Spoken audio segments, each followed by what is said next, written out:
wants to kick us? Who wants to kick? Who? No, go, Jen. Go ahead. Do the honors. Can you give us any updates on the opening of the Rafah crossing? Where do negotiations stand to try to get civilians to be able to access that gate? What is the expectation you're giving to the Egyptians and the Israelis in terms of who will be able to leave? So it continues to be a matter that we're working on. Ambassador Satterfield is on the ground in Israel, continuing close consultations with both the Israeli government and the Egyptian government, as well as the United Nations. There have been convoys moving through. As you know, we've unlocked that piece. There haven't been, to our estimation, there hasn't been a sufficient amount of aid getting through, but we're working on mechanisms to speed up the screening of that aid so more of it can move through the gate and make it to the innocent civilians in Gaza who need it. And we continue to work to unlock the very difficult kind of practical problem of getting American citizens out. I think it might be useful for me to talk a little bit about what the issues actually are in that. So if you've ever been to Rafah crossing, or if you know what it looks like, there is an Egyptian side that is controlled by Egyptian immigration authorities, and then there is a Gaza side that has been controlled by immigration authorities from Hamas. And in the middle, there is a no man's land. And so the Egyptian authorities are ready to process American citizens and other foreign nationals if they make it through the Gaza side of the border, through the no man's land to them.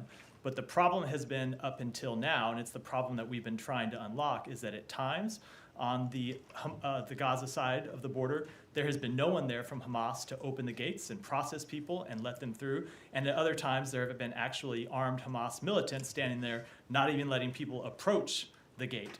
And so we are continuing to work through with the United Nations, with the government of Egypt, the government of Israel, how to get this situation unlocked. We have been making progress. I can't get into the details of that progress because they're very sensitive negotiations, but it's something that we are focused on and hoping to get, hope to have American citizens and other foreign nationals able to move through in the coming days. What are you telling American citizens right now who are in Gaza who have asked for assistance getting out? So we have sent a number of messages to American citizens. As you know, there are a number who have registered with the Department of State to receive updates.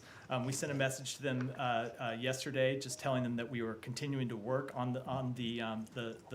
to continue to work on a solution, and that we would provide them information as soon as we had an update. As you know, there have been times when we thought that the gates were going to open, and we sent messages to American citizens telling them that it was possible it was going to open, and so if they could make it safely there, they should consider doing so. And each of those times, we unfortunately weren't. The gate didn't actually open for the reasons I just articulated. So we are going to stay in touch with them and let them know we're working on it. And as soon as we have an update about them actually being able to make it through the crossing into Egypt, we will send them that update. And then last question, are there any U.S. officials at the Egyptian side of the Rafah crossing? There are American officials, consular officials, I don't want to give their exact location because it is somewhat of a volatile situation, who are on the ground in Egypt, who, without getting into too much detail from this podium, will be able to facilitate the onward journeys of American citizens when we are able to get them through the Rafah crossing. Shannon. Thank you. Just from my understanding, the Rafah crossing, when aid convoys move in, is Hamas's presence not required there to open the gate to those trucks that are allowed to pass into Gaza? So there are gates for trucks to go in and out, and then there are gates for people to walk through. It's a different thing. The Egyptians are opening their side of the gate. I don't know actually if who's opening the other side of the vehicle gate that these trucks are going through. I would assume it's Hamas, but I don't know that for a fact. But it's a different transit point for people to walk through, and there is no one there to open those gates and do the immigration processing that needs to happen for people to walk through and make it to the Egyptian side. And has the State Department explored using this other point of entry, possibly in these emergency situations, to move trucks out of the area and also perhaps American citizens? I will say that we have explored every opportunity, including some that we haven't discussed here, continue to explore every opportunity. We don't talk about them publicly because it's often not useful given the security situation on the ground, but we are pursuing every possible alternative available to get the American citizens out, and we'll continue to do that. Lastly, those American citizens, you still don't have any estimate you can give on how many Americans in Gaza the State Department is in contact with? I don't. It's in the several hundreds, but there's a number that we are in contact with, and as always in these situations, we don't know exactly how many of them will choose to leave. We provide information to all of them that have registered with our system. Like I said, it's several hundred, and on any given day, people will make their individual choices based on their situation, their family situation, whether they want to leave or not. Also on the border crossing, well, specifically on the issue of getting fuel into Gaza, where do we stand with trying to get an agreement on allowing fuel to go in? So we do think that it's important that fuel be able to make it into Gaza for humanitarian purposes. Obviously, the aid workers who are delivering humanitarian assistance through Rafah and then onward inside Gaza need to be able they need fuel to be able to advance those deliveries. Fuel is important for the provision of medical care. Fuel is important for desalinization. Israel has very real concerns about the diversion of fuel. Hamas continues to launch rockets. And so Israel has real concerns. And so we are trying to work through a mechanism to ensure that we can get fuel in a way that would not be diverted, so it could be used only for humanitarian purposes. It's one of the things that Ambassador Satterfield, who has a lot on his plate, is very much focused on. I don't have an update to give today, but it's something that we are trying very hard to effectuate. What kind of mechanism could there be that would at some point fuel is something that could be diverted once it's in there, right? Is there a third party who could somehow make sure that goes to hospitals or the places that you're saying it's needed? As with all of these details, because they're the subject of some very delicate ongoing discussions, I don't think it'd be appropriate for me to talk about the details from here. Okay, and just on the issue of, as you said, shipments have been going in, but it seems to be sort of happening very slowly. What is the what is the holdup for? I think it's only less than 70 trucks that have been in the last 4 or 5 days. There are some practical considerations that we're trying to work through. Chief among them, but not only. Chief among them is we need to speed up the inspection regime, and we're working to do that. Yeah, Leon. Yeah, I would staying obviously in the region, but just on a slightly different issue. The president yesterday said that he had no confidence whatsoever in the numbers given by the number of Palestinians killed in Gaza. The Hamas is publishing today a list of names of 7,000, I think, people. That's the number that they're giving. What credibility at all do you give to that? And how can they, because obviously the president didn't get into numbers, and he said, innocent civilians will be killed, but he really said he had no confidence whatsoever in the numbers. Do you have any numbers from the Israeli side, or ways to compare? So I will note, just for the record, that the president also noted that we mourn the loss of every civilian life, and that includes innocent Palestinians who have had their lives taken over the course of this conflict, and something the secretary has made clear on a number of occasions. But it is true that all of the numbers that are provided publicly are provided ultimately by Hamas. And so given the way that Hamas has misled the public, most recently with respect to the explosion at the hospital last week that they claimed was an Israeli airstrike, when our assessment is that is not accurate, and we have released information about that. The Israeli government has released information about that. We don't trust Hamas. Now, we don't have any way to make an accurate assessment of our own about the number of civilians who have died in Gaza. There's not an independent body that's operating in Gaza that can provide an accurate number. But we do have skepticism about everything that Hamas says. But that said, obviously a number of civilians have died, which is why we're working to do everything we can to minimize civilian harm and get humanitarian assistance into the civilians in Gaza. Can I follow up on that one? Let me go ahead, Saeed. Yeah, thank you. You said that given the fact on the ground there are a number of Palestinians that have died. So what is that number in your view? So what is that number in your view? we don't How- we, well, no, I but the mean- point I just said is we don't have a way You- of accurately is- assessing that number. Is it in the thousands?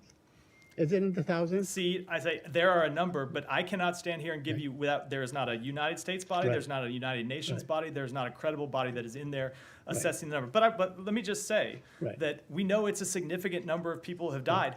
We mourn the loss of every one of those civilians, and that is why we are doing everything we can to make clear to the Israelis that they need to operate in a way that minimizes civilian harm, and that we are doing everything we can to get humanitarian assistance in for the benefit of innocent civilians. We just are unable to offer our independent confirmation of the number because there's no independent body that is making assessments. The only organization that is currently giving this number is Hamas, and obviously we don't trust Hamas. Okay, but I mean, just to follow what the president said, that this is war, and in war people die and so on and all these things.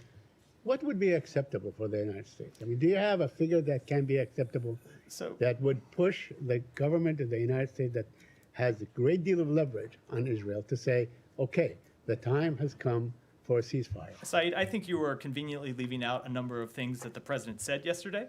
The president said, as he said repeatedly, as I just said, that we mourn the loss of every civilian life, and he's talked about how in direct conversations with Prime Minister Netanyahu, he has made clear that Israel needs to operate consistent with international humanitarian law. Let me put it this way. We do not want to see one innocent civilian die. We don't want to see an innocent civilian die in Israel. We don't want to see an innocent civilian die in Gaza. The fact is, Hamas continues to use innocent civilians as human shields. Israel is conducting what, in our assessment, are legitimate military operations to try to take out the terrorist group that attacked them on October 7th. They need to do so in a way that minimizes civilian harm, and at the same time, we need to do everything we can to get humanitarian assistance in. So do you believe that Israel is following the laws of war in this case? I mean, looking at that entire neighborhood were completely wiped out. Again, as I said, we talked about this the other day. I'm not able to sit up here and offer an assessment of individual strikes. I will say that our expectation is that they need to follow the laws of war and they need to follow international humanitarian law. And that means not deliberately targeting civilians, which we do not believe they are doing. It means operating in a way that minimizes civilian harm when they are trying to take out legitimate terrorist organizations. Okay, one more question, and that would be it for me. Secretary Blinken, according to a report in Axios that was published yesterday at like 7 o'clock in the morning, Secretary Blinken told his guest, or the group that he met with on Monday, that he's asked the Qatari PM to rein in Al Jazeera war coverage. Can you confirm that? Did the Secretary ask the Emir of Qatar to rein in Al Jazeera coverage? So I'm not going to speak to private diplomatic conversations, but you have heard me say from this podium that we would hope that everyone that talks about this war, everyone that covers this war, would use reliable sources of information, would make sure that their coverage does not rely on sources of information that are incorrect. Again, I want to go back to the hospital explosion last week when you saw reports in the Western press and in the press in the Arab world that immediately attributed that to the government of Israel. Let me finish. Just based solely on Hamas's claim, and continued to report it as an Israeli strike.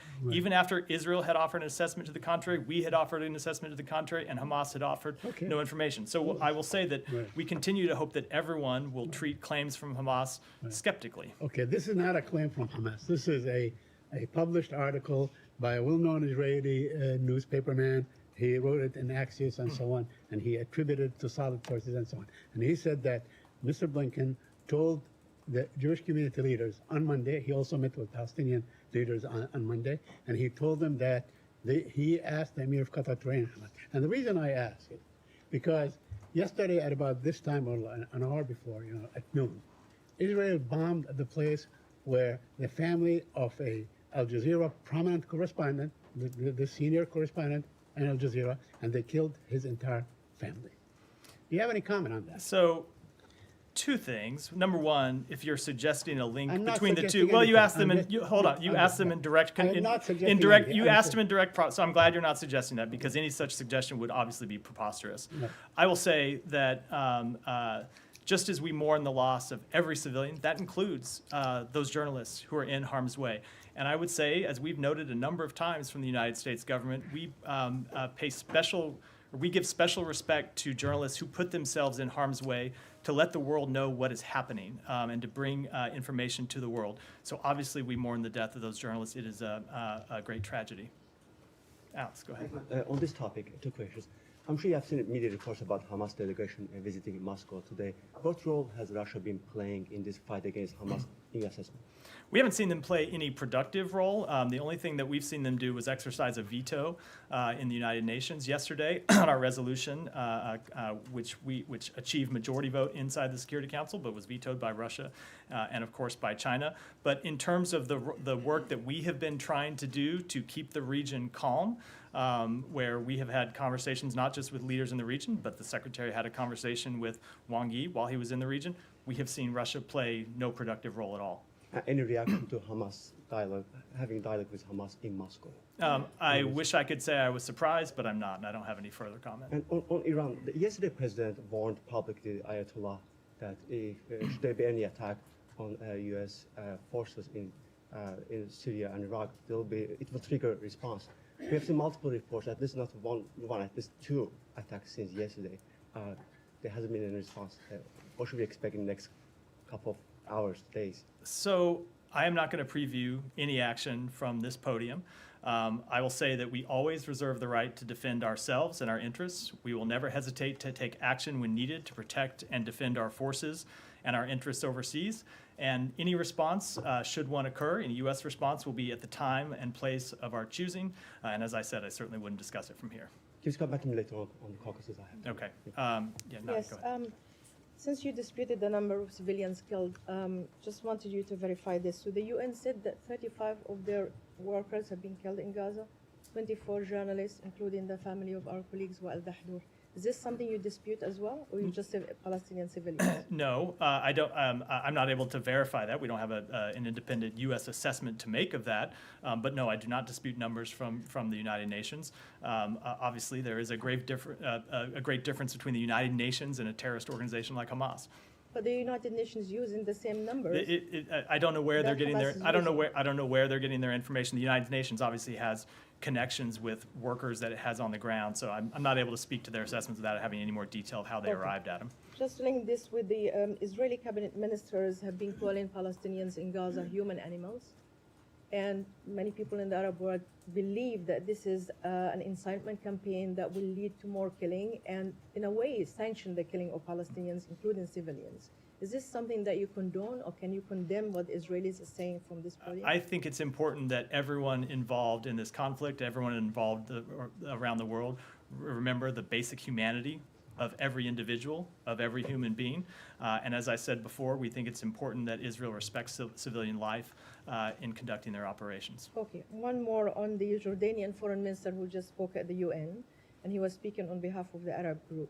He said that collective punishment against civilian Palestinians in Gaza is a war crime. Now, the U.S. has been providing Israel with lethal weapons. They've been giving them a cover, even when they're in an obvious breach of international law, like cutting off water, electricity, and fuel.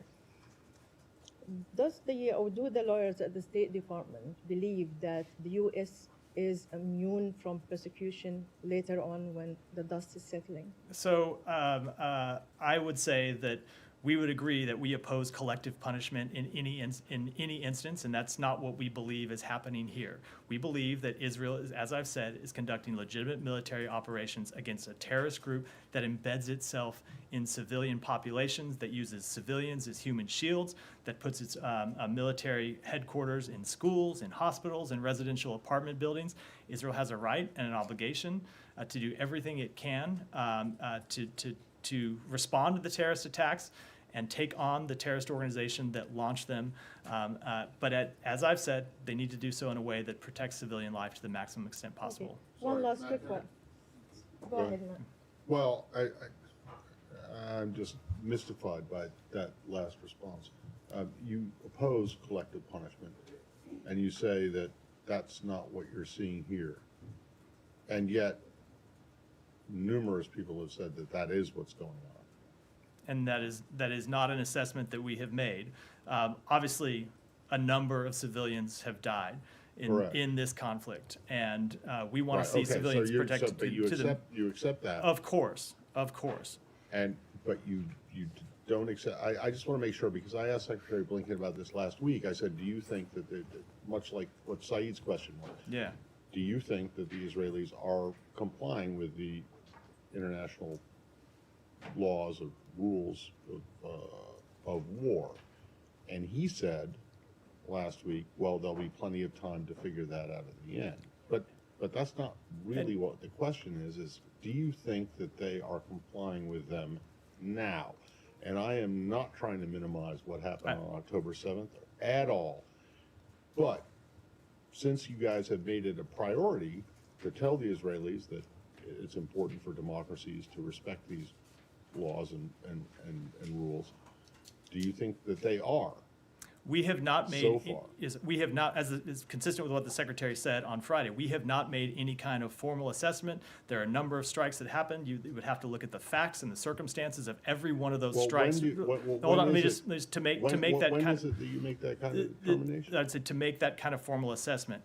Right now, what we are doing is having conversations with them to ensure that they are conducting the strikes that they're conducting consistent with the laws of war and protecting And you military. think that they are? We so have far? not made any kind of formal assessment, but Well, it is, but- hold on, but let me finish. It is our assessment. They are not deliberately targeting civilians. Okay. They are warning civilians to get out of harm's way when they're taking a military strike.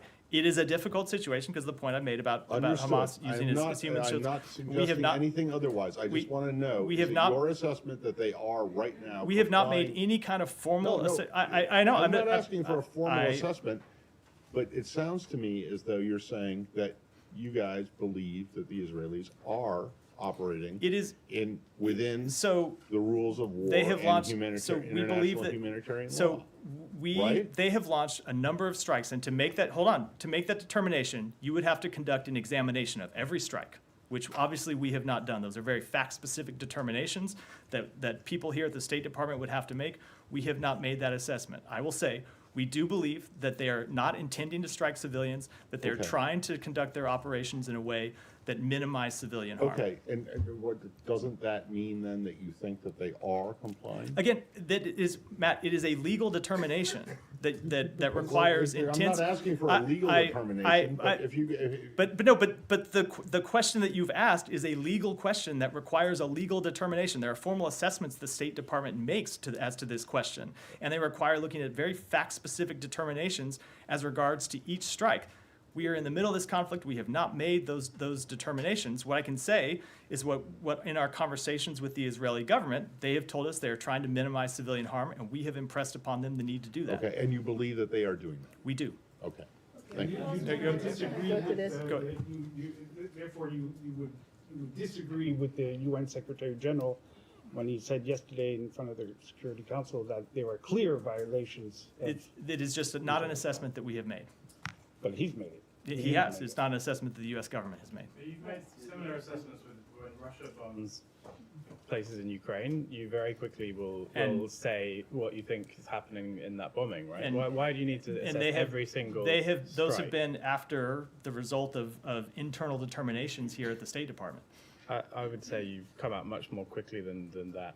Given the amount of time that the bombing has been going on in Gaza, you've had enough time. You've had more time than in some cases. We have not seen Russians warning civilians to vacate apartment buildings when they launch them.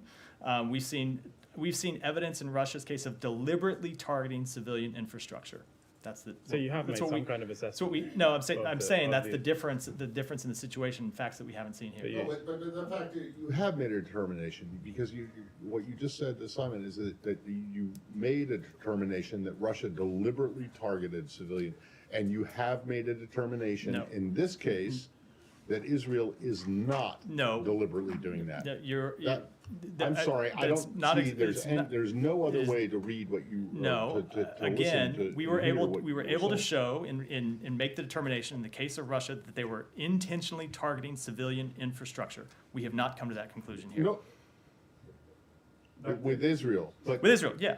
Okay, so that means that you have thus far determined that Israel is complying with the laws No, of war. it does not mean that. It means that we have not conducted, again, Matt, I know you want me to make a claim No, that usually is at the end of a formal legal process, and I'm not But able to no, do that. I don't think that's correct at all. And in fact, it's exactly as Simon said. You guys were very quick off the bat to accuse Russia of, and probably correctly, of committing war crimes and doing that kind of thing. So- But in this case, and it's now 2.5 weeks in, You guys are saying, you guys won't say whether you will make a determination, even though many others have. So, or many others have weighed in, either on the yes, they are complying, or no, they are not complying. I'm saying And so I think that what the world is looking for is a clear statement from you guys, whether you think that they are heeding your advice.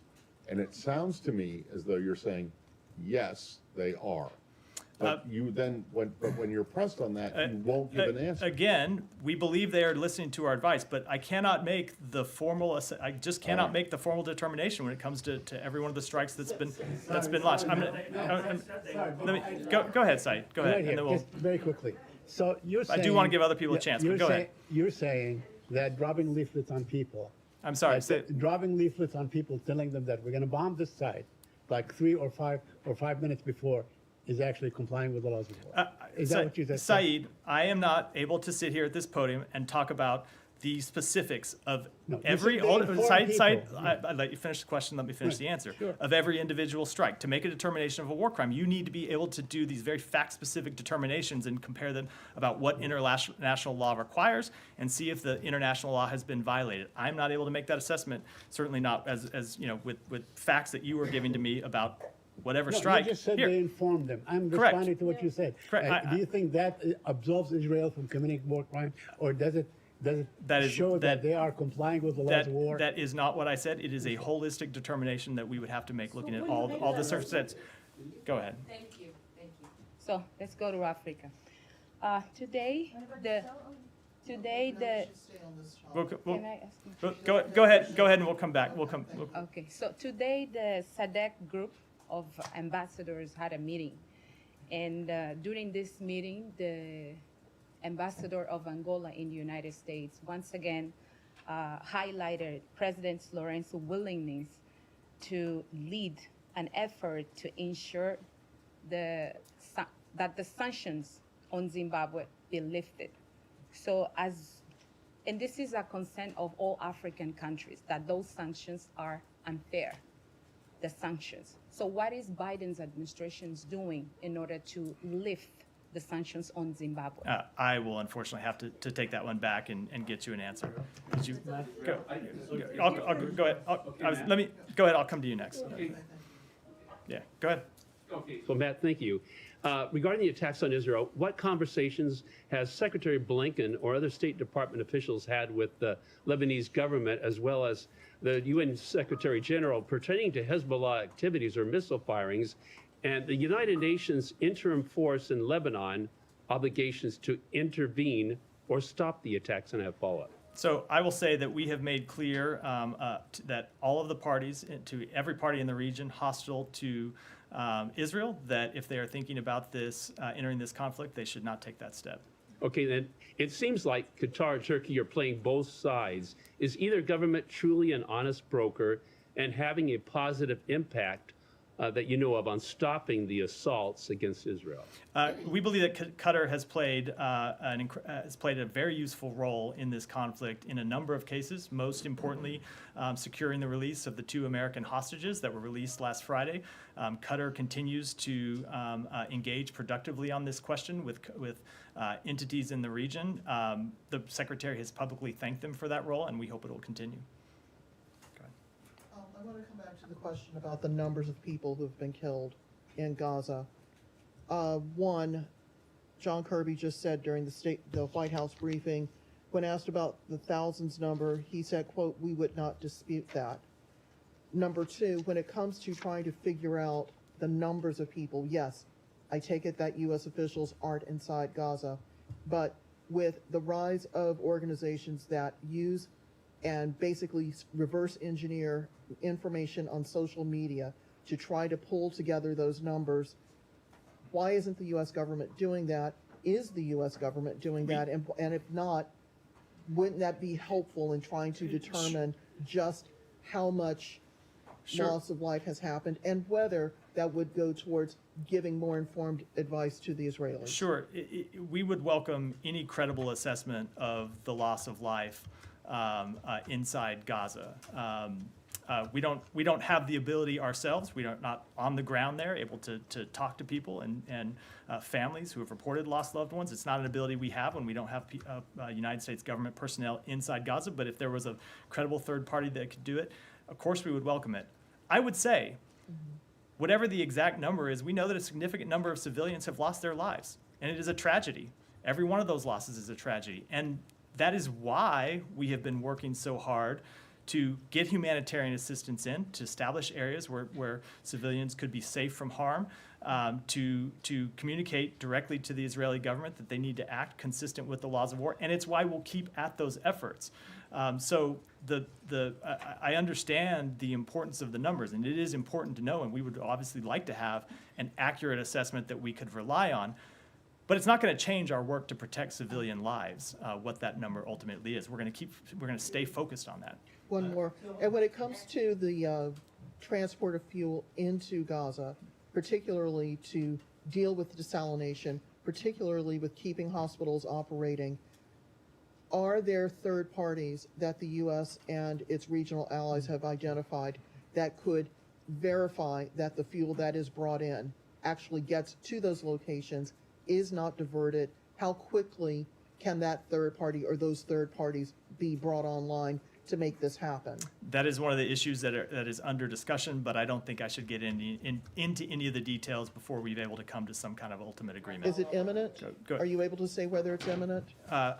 We're working on it. We hope to have an agreement soon, but I wouldn't want to put a timetable on it. Go ahead. Thank you. There has been a deep frustration in the Muslim world against the U.S.'s approach to the Israeli-Hamas war. Most recently, leaders and foreign ministers of Turkey, Qatar, and Queen of Jordan criticized the quote-unquote double standards of the West in the Gaza conflict. So I'm wondering, how will the U.S. address this deep frustration and anger in the Muslim world and its Muslim allies and partners about its approach to Israel, about its unconditional support to Israel? I think we will try to keep having honest, open conversations with people, both with leaders in the region and directly with the public. It's one of the reasons we stand up here and take questions. It's one of the reasons the Secretary has done a number of interviews, including with Arab television networks, and we'll continue to do that to make clear what our policy is, that we think it's important that Israel be able to respond itself to terrorist attack, as any country would, including countries in the Muslim world, but that they need to do so in a way that protects civilians from harm. One follow-up, please. As my colleague mentioned, UN Secretary General said, Israel's actions are clear violations of international humanitarian law. So I'm wondering, by refraining from raising concerns about Israel's such actions, such violations, does the U.S. think it has lost its moral ground in other global issues, in other parts of the world? I mean, are you worried that your approach to Israel will undermine your message and your calls for respect to international law and human rights in other parts of the world? No, I do not. I think that we will continue to be clear that in any conflict, civilians must be protected. They should have a real opportunity to voluntarily get to safety, to access food, water, shelter. That's what we're working hard to achieve for civilians in Gaza.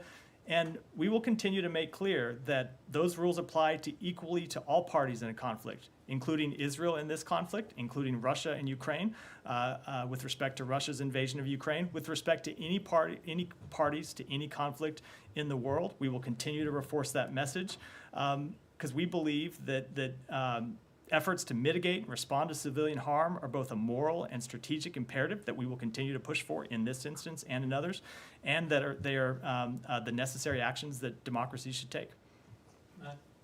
Go ahead. Can we move on to China? All right, I'll come to you next, but we'll let Nike go ahead with it. Sure. Some congressional leaders have urged administration officials in their meetings with Chinese Foreign Minister Wang Yi to raise directly the questions on Americans wrongfully detained by China and other political prisoners. Would Secretary Blinken press China on this issue? what outcome would the United States like to see? Can you say their names? So I am not going to speak to the meeting before it happens. The Secretary will meet with Wang Yi later today and again tomorrow. But I will say that in all of our meetings with Chinese officials, we have raised areas of concern that we have, and those areas include wrongfully detained Americans. And you should expect that U.S. government officials will continue to do that in their meetings with Chinese government officials. And when the meetings are over, we'll be happy to talk to you about exactly what we did. I will say that with respect to wrongfully detained Americans, a number of times it's actually not helpful for us to raise their names publicly. There are a number of places where they don't want us to, where there are privacy objections. But I can assure you that we are working behind the scenes to try to secure their release as soon as possible. And on Taiwan, Foxconn, the global known supplier for Apple iPhones, is recently under investigation. The timing is sensitive because it comes at a sensitive moment when Foxconn's founder, Terry Guo Taiming, is entering into the Taiwan's presidential election. Does the U.S. share with many analysts' view that this is an attempt to intervene and intimidate Taiwan's presidential election? Does the U.S. have a position on a presidential election of a self-ruled democracy? I will say that we have deep confidence in Taiwan's democratic process, believe it's up to Taiwan voters to decide their next leader free from outside interference. The United States does not take sides in Taiwan's elections, as we don't in elections anywhere in the world.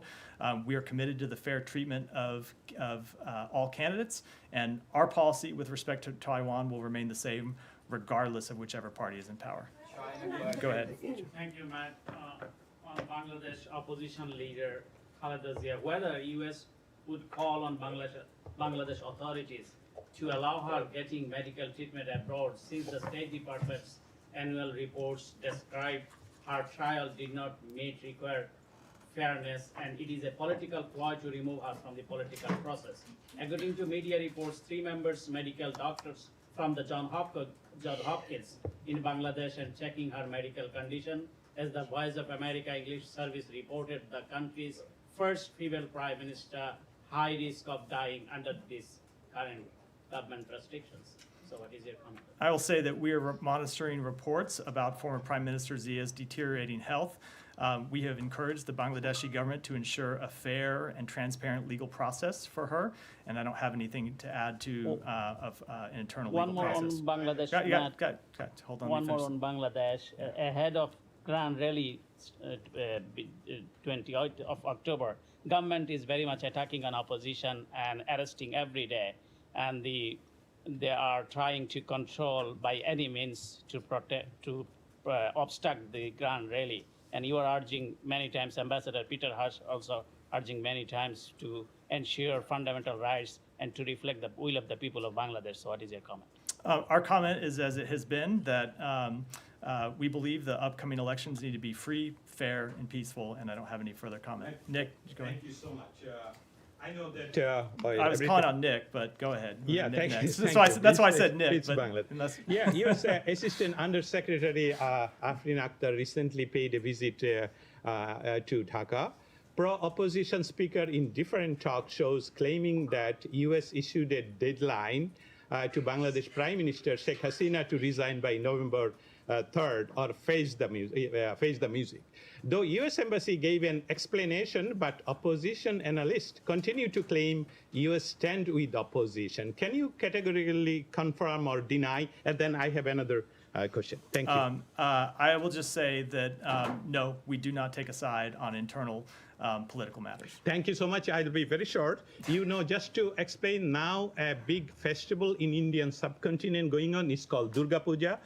This is an annual Hindu festival, and last 5 days is very important for this Durga Puja.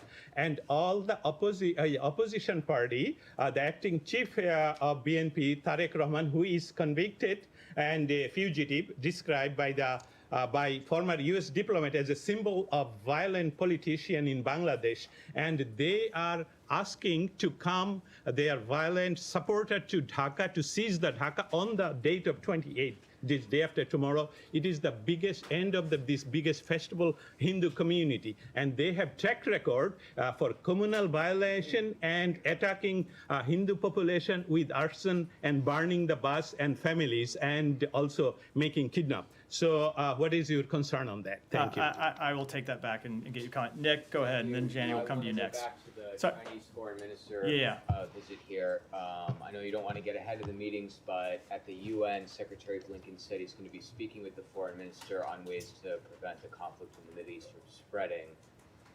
What, if any, specific asks are going to be made in that respect during the meetings here? So what I expect is that Secretary Blinken will continue a conversation he started with Director Wang when he had the occasion to speak to him while we were on this trip to the Middle East. He called him when we were in Saudi Arabia to say that China should use whatever ability it has as an influential power to urge calm in the region. We know China has relationships with a number of countries in the region, and we would urge them to use those relationships, the lines of communications they have, to urge calm and stability.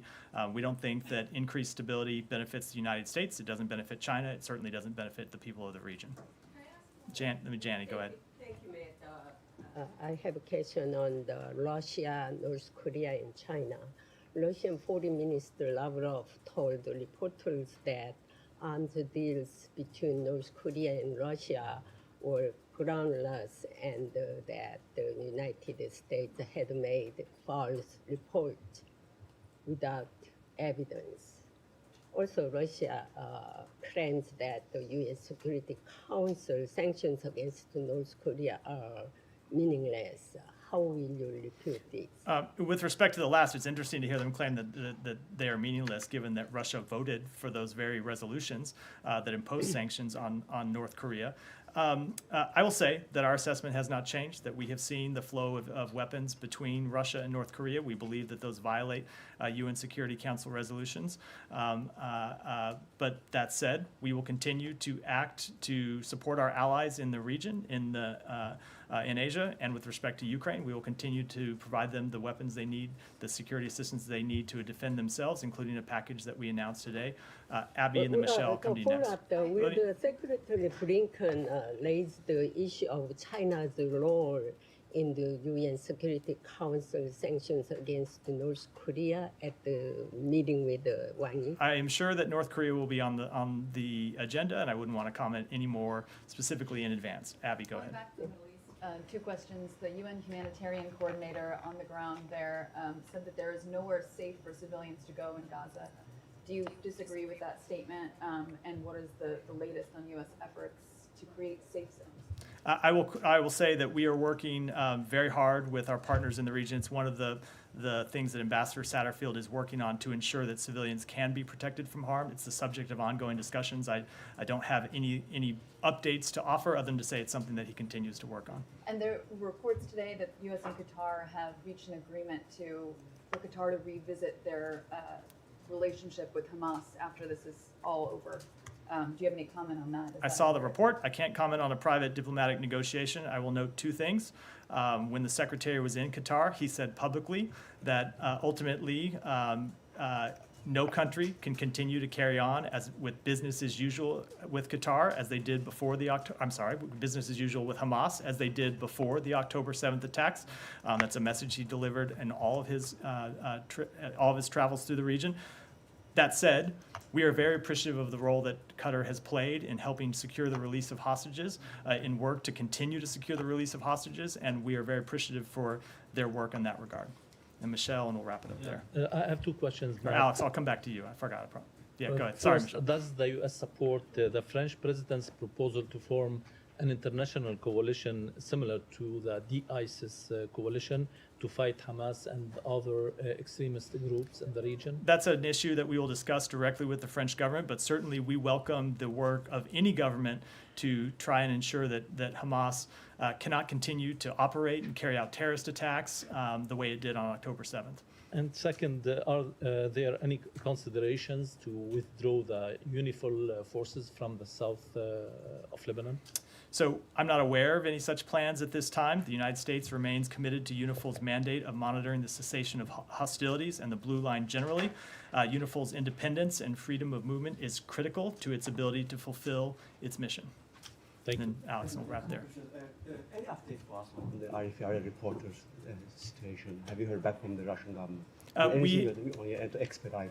We have not yet been officially notified by the Russian government, and they have not yet responded to our requests for consular access. We continue to make those requests to consular access and hope that they will be granted. Thank you. And today is Evan Gershover's birthday. Has there been any attempt? I'm sorry, what? Evan Gershover's birthday is today. Have you guys reached out to him in jail?